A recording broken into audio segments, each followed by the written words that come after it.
नवरात्रि के चौथे दिन आज हम आपको कुसमांडा देवी की कथा सुनाएंगे। नवरात्रि की शुरुआत 30 मार्च को हो गई। वहीं नवरात्रि के चौथे दिन कुसमांडा माता की पूजा की जाती। आपको बता दें, कुसमांडा एक संस्कृत शब्द है जिसका अर्थ है कुम्हाड़ यानी पेठा की बलि देना। वहीं कुसमांडा माता की पूजा करने से भक्तों के कष्ट, रोग, शोक, संतापों का नाश होता है। वहीं माता कुसमांडा की पूजा करते समय व्रत कथा का पान करना जरूरी होता है, वरना पूजा अधूरी मानी जाती। नवरात्रि के चतुर्थ दिन माँ कुसमांडा की पूजा की जाती। ये शक्ति का चौथा स्वरूप है जिन्हें सूर्य के समान तेजस्वी माना गया। माँ के इस स्वरूप की व्याख्या कुछ इस प्रकार है। देवी कुसमांडा, जिनकी 8 भुजाएं हमें कर्मयोगी जीवन अपनाकर तेज अर्जित करने की प्रेरणा देती हैं। अपनी मधुर मुस्कान हमारी जीवन शक्ति को संवर्धन करते हुए हमें हंसते हुए कठिन से कठिन मार्ग पर चलकर सफलता पाने को प्रेरित करती हैं।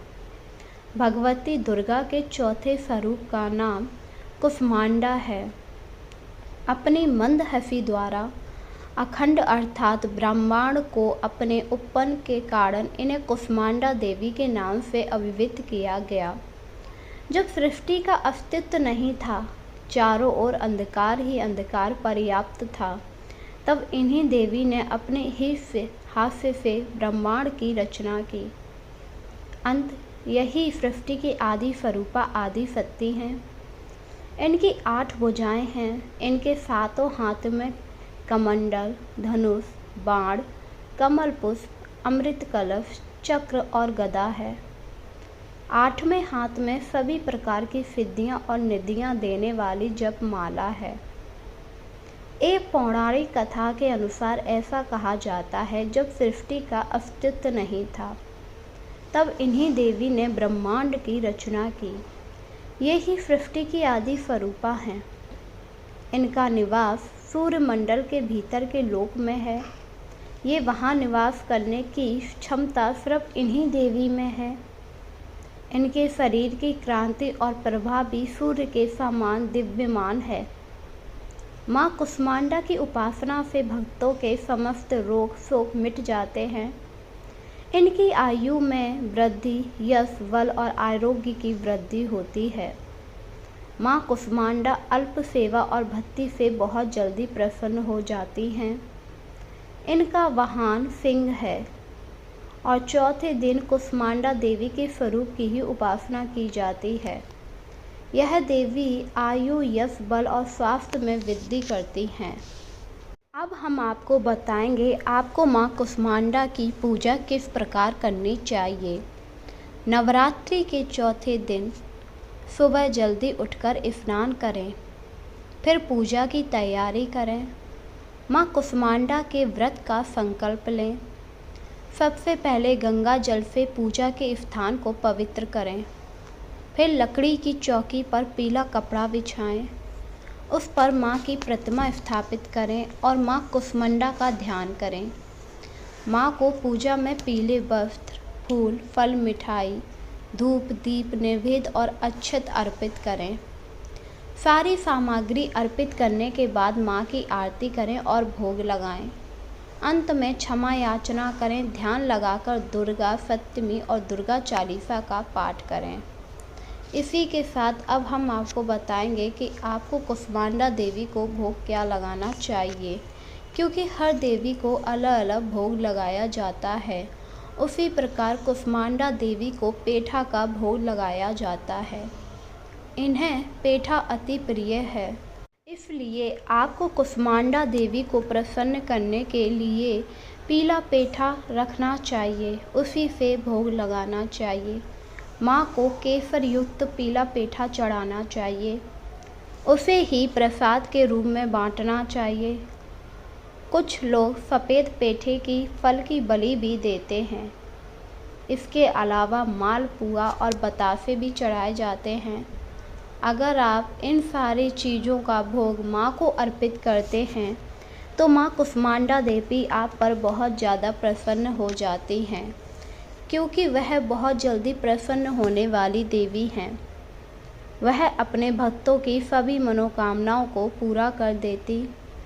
आइए तो अब हम आपको कुष्मांडा देवी से जुड़ी कथा सुनाते हैं। आखिर कुष्मांडा देवी की उत्पत्ति कैसे हुई और यह कौन है? यह बात उस समय की है जब ना ही ब्रह्मांड था ना ही कुछ, चारों तरफ अंधकार फैला हुआ था। तब ब्रह्मा और विष्णु की उत्पत्ति हुई। यह उत्पत्ति भगवती के द्वारा ही हुई, पर वह लोग इस बात से अनजान थे और उन दोनों में बहस होने लगी कि उन दोनों में बड़ा कौन है। ब्रह्मा ने कहा कि वो पहले आए तो वो बड़े हैं, जिस पर विष्णु ने कहा नहीं वो बड़े हैं। इस तरह उन दोनों में काफ़ी देर तक बहस होती रही। तभी एक बड़ा सा शिवलिंग उन लोगों को दिखाई दिया, जिसमें से आवाज़ आई कि जो भी इस शिवलिंग का निचला हिस्सा या फिर ऊपरी छोर बता देगा वही बड़ा है। यह सुनकर ब्रह्मा ऊपर की ओर और विष्णु भगवान नीचे की तरफ चले गए। ब्रह्मा लगातार ऊपर की तरफ चलते जा रहे थे, पर उन्हें छोर नहीं मिला। वहीं विष्णु भी नीचे जा रहे थे, पर काफ़ी नीचे आ गए। कई बरसों तक इसी तरह चलते रहे, पर उन्हें छोर नहीं मिला, जिससे विष्णु भगवान समझ गए इस शिवलिंग का कोई भी छोर नहीं है और वह वापस लौट आए। वहीं ब्रह्मा भी कई सालों तक इसी तरह भटकते रहे और उन्हें भी छोर नहीं मिला। जब उन्हें शिवलिंग का छोर नहीं मिला तो उन्हें एक जगह केतकी का फूल मिला। केतकी का फूल देखकर ब्रह्मा ने उससे कहा तुम मेरी सहायता करो तो मैं तुम्हें वरदान दूंगा। जिस पर केतकी ने कहा बताओ मुझे क्या करना है।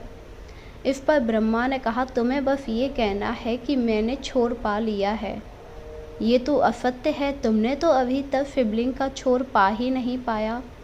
इस पर ब्रह्मा ने जवाब दिया मुझे पता है, पर यह बात विष्णु को नहीं पता, इसीलिए तुम यह बात कह देना कि हाँ मुझे छोर मिल गया। इसके बाद ब्रह्मा केतकी के फूल के साथ आ गए और उन्होंने विष्णु भगवान से कहा कि मैंने छोर पा लिया, देखो ये रहा प्रमाण। केतकी का फूल देखकर विष्णु भगवान ने सोचा शायद इन्होंने छोर पा लिया और उन्होंने कुछ नहीं कहा। तभी एक आकाशवाणी हुई और उन्होंने कहा मैं शिव हूँ, ब्रह्मा झूठा है, इसने छोर नहीं पाया। केतकी मेरे सिर से गिर रही थी, इसने केतकी को साक्षी बनाकर झूठ बोला है, इसलिए आज के बाद केतकी का फूल मेरे पूजा में वर्जित होगा। मैं श्राप देता हूँ, जो भी केतकी का फूल मुझ पर चढ़ाएगा उसकी पूजा अधूरी मानी जाएगी। यह सुनकर केतकी काफ़ी ज़्यादा दुखी हुई। इसके बाद शिव जी ने ब्रह्मा से कहा तुमने मेरा अनादर करके झूठ बोला है, इसलिए अब तुम्हारी भी पूजा कभी नहीं की जाएगी। तुम झूठे हो और जो झूठा है वह ईश्वर बनने योग्य नहीं है। यह सुनकर ब्रह्मा जी भी काफ़ी ज़्यादा दुखी हुए और इसके बाद शिव ने कहा अब तुम जाओ और सृष्टि का निर्माण करो, जाकर तुम सृष्टि का निर्माण करोगे और विष्णु तुम पालन करता रहोगे। यह सुनकर विष्णु भगवान और ब्रह्मा जी वहाँ से चले आए, पर उन्हें कुछ समझ ही नहीं आ रहा था वह कहाँ जाएं। चारों तरफ अंधकार ही अंधकार था। कई मीलों तक चले आने पर उन्हें एक ऐसा विमान दिखाई दिया जो काफ़ी ज़्यादा चमक रहा था। विमान को देखकर वह लोग उसी पर चढ़ गए और वह विमान उन्हें एक बगीचे में ले आया, जहाँ चारों तरफ हरियाली और पुष्प थे। ऐसा नज़ारा देखकर ब्रह्मा विष्णु काफ़ी ज़्यादा हैरान हुए, क्योंकि चारों तरफ अंधकार होने के बाद ये आखिर कौन सी जगह थी जहाँ पर इतना तेज था। तभी उन्हें एक झूले पर एक सुंदरी दिखाई दी, जिनके हाथ में निरे सारे अस्त्र थे। अष्टभुजाओं वाली सुंदरी ने मंद मंद मुस्काना शुरू किया, वैसे ही सृष्टि का निर्माण शुरू हो गया। यह देखकर विष्णु भगवान ने उनकी चरण वंदना की और कहा ये जगत जननी है, यही सृष्टि के निर्माण करता है, अब हमें सृष्टि बनानी चाहिए। यह सुनकर ब्रह्मा जी काफ़ी ज़्यादा प्रसन्न हुए और उन्होंने उन भगवती का नाम कुष्मांडा रखा। इसके बाद कुष्मांडा देवी ने ब्रह्मा से कहा कि मैंने ब्रह्मांड तो बना दिया, अब तुम पृथ्वी की संरचना कर कर पूरी सृष्टि का संचालन करो। तुम संचालन करोगे और तुम सृष्टि बनाओगे।